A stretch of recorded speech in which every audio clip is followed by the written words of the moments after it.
And being tall, you do naturally have a longer ding-dong window, so... I love how Chunky's just spinning the character cursor, too, trying to be like, all right, man, come on. Oh, it is okay, going to be Hero. Yeah. On Battlefield 2, you're going to die off the top so early. Oh, a little bit of a shuffle. Oh, he's breaking it down. Now he's doing the DK shimmy. That's the ChunkyKong special, but he's already getting blown up. Yeah, kaboom into an accelerato forward air. A little bit, looked like a misinput there, definitely from ChunkyKong, going for the up B there on the top platform. And already, look at the buffs that have been able to be gleaned by BeastModePaul Hero so far. being so much faster and so much more mobile than DK, going to be able to just kind of create distance between the two of them at any point and say, I want buffs now. I will get buffs now. You don't really have any choice in the matter. He's got snooze. Yeah, again, because even though his back was turned, though, the snooze you can be popping him up. those. Yeah, turning it around, catching ChunkyKong unaware there. I don't know if it caught him unaware, because it's pretty common hero knowledge at this point, but I wonder if he thought he might be able to just be able to burst in. Yeah. Down B there, going to catch the spot dodge. Yeah, BeastModePaul just so far ahead, though, and willing to, definitely willing to get his hands dirty, keep doing exactly what he's been doing here to get a percent lead.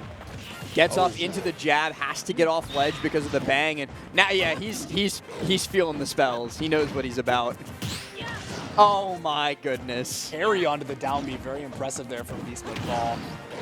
Again, here's the up B, yeah, as we said earlier, sort of useful in those scramble situations, just a really excellent get off me tool. Not much in the way of follow-ups, but still a vital part of Hero's kit. That was so smart from BeastModePaul too. He created the scramble situation with ChunkyKong on that top platform, and then just like full tilt sprinted back down underneath that left platform because he knew that that would be more likely than not where Chunky would try to reset to, and then just caught him anyway. BeastModePaul finally. Oh, you're super dead. Wow, looked like he was in a true state of disadvantage for really the first time this whole game, and then instead turns it right on its head. Landing up air as a combo starter, I see the vision. BeastModePaul, a little bit, lacking in terms of MP here. Has to take damage or deal some moves to get some of that back. Here's the thing, gonna come back and if he's really like that hurting for mana, he could just die and get 100 mana again. 100 mana. Here we are. That was all part of the reset. plan. He let ChunkyKong get down B up air. He just wanted mana. Kaboom coming out here. Yeah. So that's just like a. If you see that spell sometimes in neutral, it's just something you got to throw out. It takes so much command over the stage, incredible range, and a buffed win box at that wasn't strong enough, so they had to make it a little bit even. They had to put the dice in on it. I love Chunky's use of down B though. Is just I will cover landing options. He's kind of making this distance back. Looks for the ding dong. A little bit too high percent. Should be able to hit it on BMP. Oh, I think BeastModePaul was anticipating an instant short hop back air there because he had to go for the air dodge. Went a little bit low, actually, opting to go for that recovery. Costing a little bit more mana, but he got really the weird bounce angle on the shield. Yeah, I never know. Is it just it has to hit a very specific angle of the shield?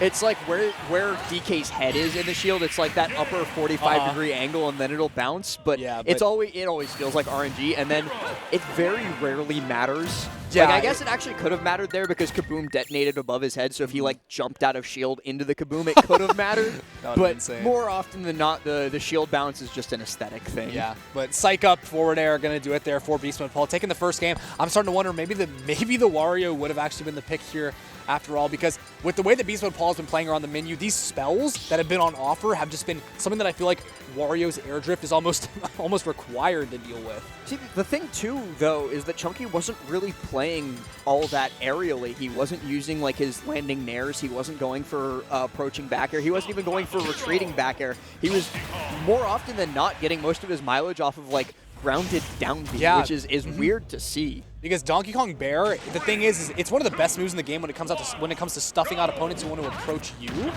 But when it comes to the playstyle of BeastModePaul, especially in this matchup, where he's going to be so grounded, willing to be under these platforms for so long, you have to, sort of concede that as your neutral option and just go for something that's going to be a little bit more grounded. And down B, a buffed move. I mean, maybe still not the strongest thing when it comes down to it, not the most in terms of confirms, ways to capitalize off the damage that it offers, but Still a good move in this neutral, nonetheless, or maybe the best that he has to offer.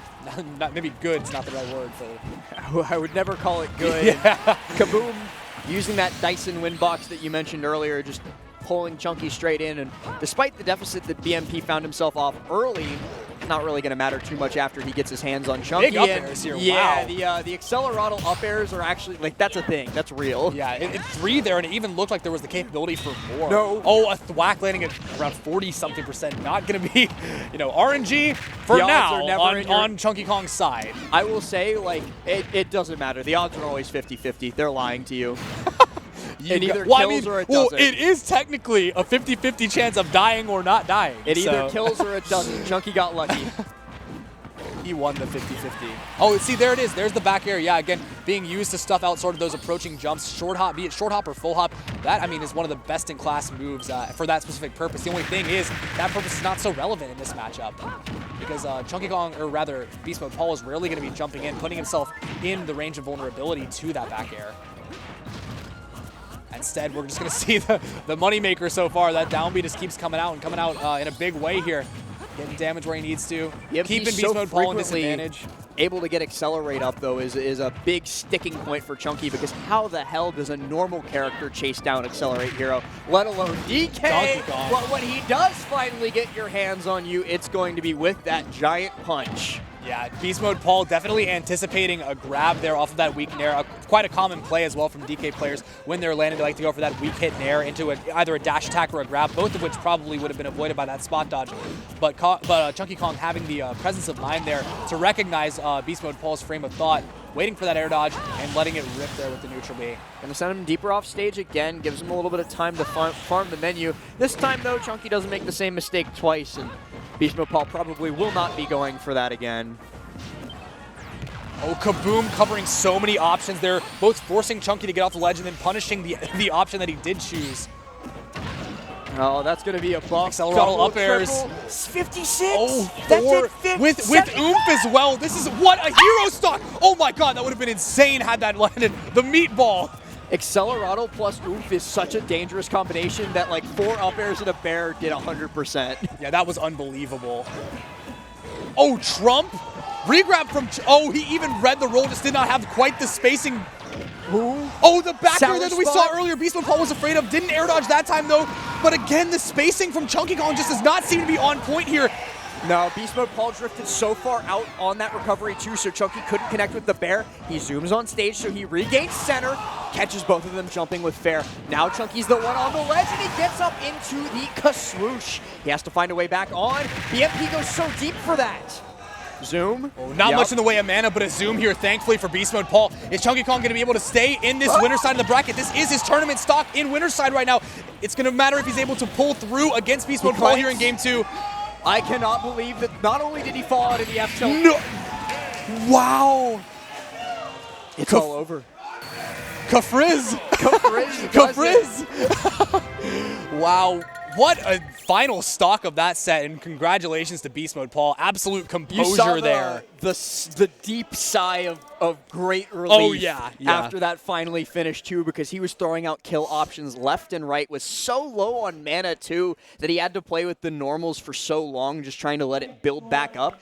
And then eventually, it finally connects. Anything finally connects, really, because we saw Kaswoosh not kill. The second Kaswoosh clanked with Chunky's up B. He F-tilted him, and Chunky fell out before F-tilt 2 hit. And then finally Kafriz. Yeah, the first 10 seconds of that